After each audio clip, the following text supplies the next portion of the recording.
Om Swastiastu. Assalamualaikum warahmatullahi wabarakatuh. Shalom dan salam sejahtera bagi kita semua. Video ini saya buat untuk memenuhi tugas mata kuliah pengolahan kewirausahaan, di mana tugasnya adalah membuat tutorial pembentukan bimbingan belajar. Jadi sebelumnya, izinkan saya memperkenalkan diri terlebih dahulu. Nama saya Deborah Purba dengan NIM 1813031030 dari Prodi Pendidikan Kimia kelas 7B. Jadi di sini langsung saja yang pertama yaitu membahas mengenai tujuan daripada bimbingan belajar. Menurut para pakar pendidikan, ada beberapa tujuan dari bimbingan belajar, yaitu yang pertama menjadi metode belajar yang efisien dan efektif untuk siswa. Yang kedua, menyelesaikan tugas sekolah yang dianggap sulit. Ketiga, mempersiapkan diri untuk ulangan dan ujian. Keempat, menemukan bidang studi yang sesuai dengan kemampuannya. Kelima, yaitu mencari solusi dalam menghadapi kesulitan saat menyelesaikan bidang studi tertentu. Dan keenam, yaitu memilih pelajaran tambahan yang berhubungan dengan pelajaran di sekolah maupun untuk mengembangkan karirnya di masa yang akan datang atau di masa depan. Itu dia tujuan daripada bimbingan belajar. Selanjutnya yaitu mengenai tips mudah untuk memulai usaha bimbingan belajar yang sukses. Cara membuka usaha bimbingan belajar atau bimbel itu secara sukses bisa diaplikasikan secara nyata.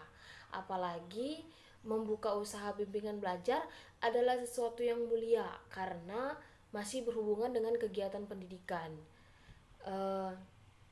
Namun, ketika kita ingin memulai usaha bimbingan belajar, penting dalam memulai sebuah usaha atau bisnis itu menanamkan niat dalam diri.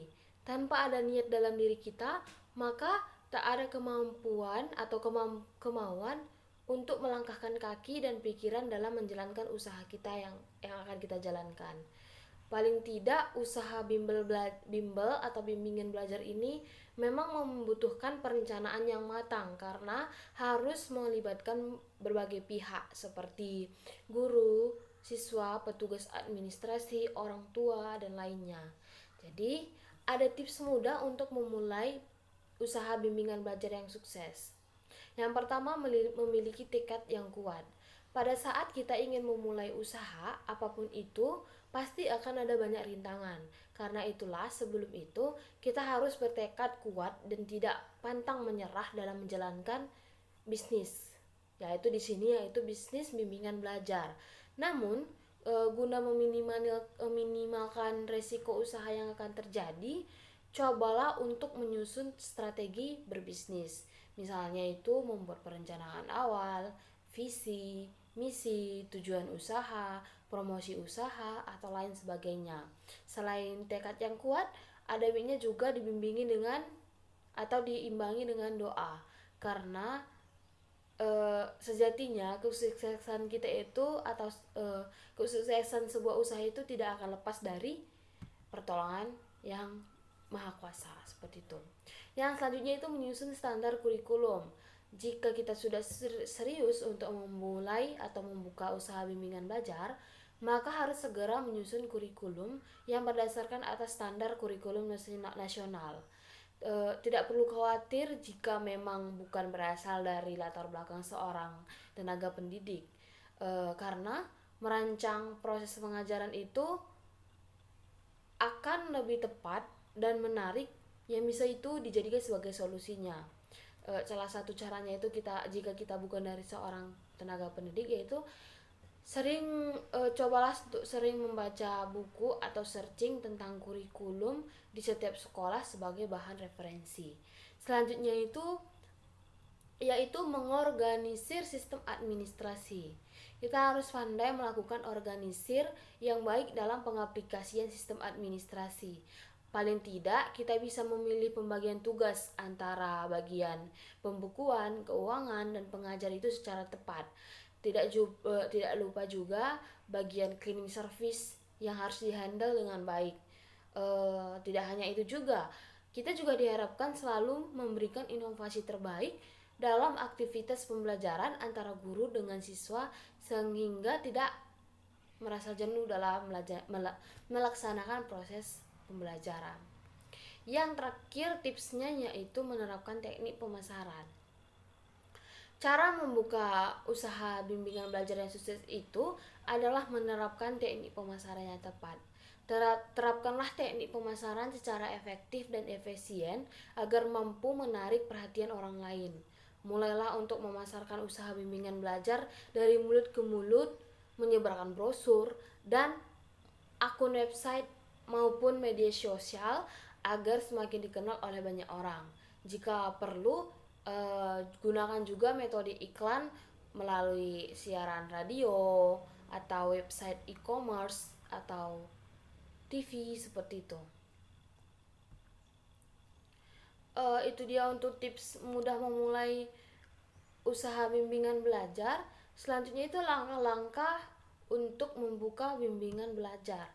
Yang pertama itu ada awal dari rumah. Jika kita sudah menentukan konsep rencana yang tepat, kita juga perlu mempersiapkan tempat untuk dijadikan sebagai kantor atau tempat kita melaksanakan bimbingan belajar tersebut. Hindarilah menyewa kios secara langsung saat baru memulai bimbingan belajar, karena kita belum tahu bagaimana usaha tersebut akan berjalan. Penyewaan tempat juga memerlukan dana yang banyak, jadi jangan terlalu banyak mengambil risiko. Sebagai salah satu caranya itu gunakan saja dulu ruangan kosong yang ada dalam rumah, atau bisa juga menggunakan ruang tamu dengan penataan yang tepat. Setelah berjalan sukses, baru kita bisa mulai mencari tempat yang memenuhi standar untuk membuka bimbingan belajar yang lebih besar. Selanjutnya yaitu bekerja sama dengan teman. Bekerja sama dengan teman secara sesama pengajar itu untuk membangun sebuah bimbel tidaklah salah satu keputusan yang salah. Dengan berkolaborasi, kita bisa mengembangkan usaha bimbel dan mendapatkan tenaga pengajar lain, sehingga dapat menerima lebih banyak siswa tanpa kesulitan dalam hal pengajaran. Kita juga bisa membagi beban dengan teman, misalkan saya sendiri sebagai pemegang keuangan dan teman saya jadikan sebagai pemegang administrasi. Selain itu, proses promosi itu juga semakin mudah karena relasi yang banyak dapat membantu memasarkan secara luas. Jadi saya memasarkan melalui media sosial saya, teman saya juga memasarkan menggunakan media sosialnya. Jadi akan semakin cepat tersebar luas ke khalayak luas, seperti itu. Selanjutnya, marketing yang tepat. Untuk mendapatkan siswa, kita perlu mempromosikan bimbingan belajar pada target yang telah ditentukan dengan marketing yang tepat. Pilihlah cara pemasaran dengan modal yang sedikit namun efektif, sehingga kita tidak perlu mengeluarkan banyak modal yang sia-sia. Seperti contoh, kita bisa menyebar brosur di sekolah-sekolah. Selain itu, marketing yang tepatnya itu seperti memberikan les gratis 1 kali pada sekelompok siswa, sehingga dengan memberikan les gratis 1 kali, mereka itu bisa menyadari kualitas pengajaran yang kita berikan, sehingga menambahkan daya tarik mereka untuk mengikuti bimbingan belajar kita. Untuk target siswa dan anak-anak, dekati juga orang tua siswanya dengan menunjukkan keistimewaan bimbingan belajar yang kita bangun dari bimbingan belajar orang lain, seperti itu. Selanjutnya yaitu administrasi yang rapi. Meskipun kita membuka usaha bimbingan belajar sendiri atau tanpa berkolaborasi dengan teman, kita juga perlu mengelola administrasi bimbingan belajar dengan rapi. Kita harus memisahkan antara pekerjaan mengajar dengan bimbel, termasuk silabus yang kita gunakan. Di sini kita juga bisa atau harus membuat dokumen yang perlu disiapkan seperti absensi secara offline dan atau online, jadwal pelajaran, rencana pembelajaran maupun catatan kemajuan siswa. Dan kita bisa membuat materi sendiri dari berbagai sumber asalkan sesuai dengan aturan kurikulum yang berlaku di pemerintah seperti itu. Selanjutnya itu atau yang terakhir, kelola keuangan dengan baik. Tidak hanya administrasi dokumen saja yang perlu rapi, tetapi juga administrasi keuangan.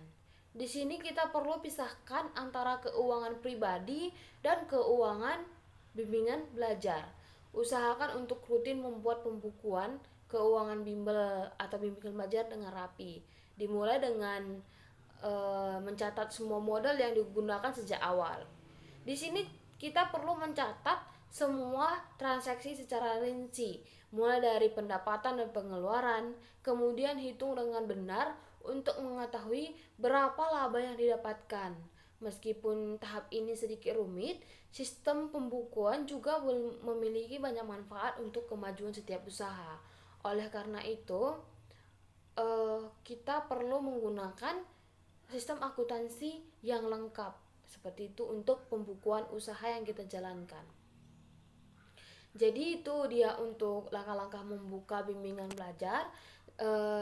Sekian yang dapat saya jelaskan mengenai tutorial pembukaan bimbingan belajar yang baru. Mohon maaf jika ada kesalahan kata dalam penyampaian materi.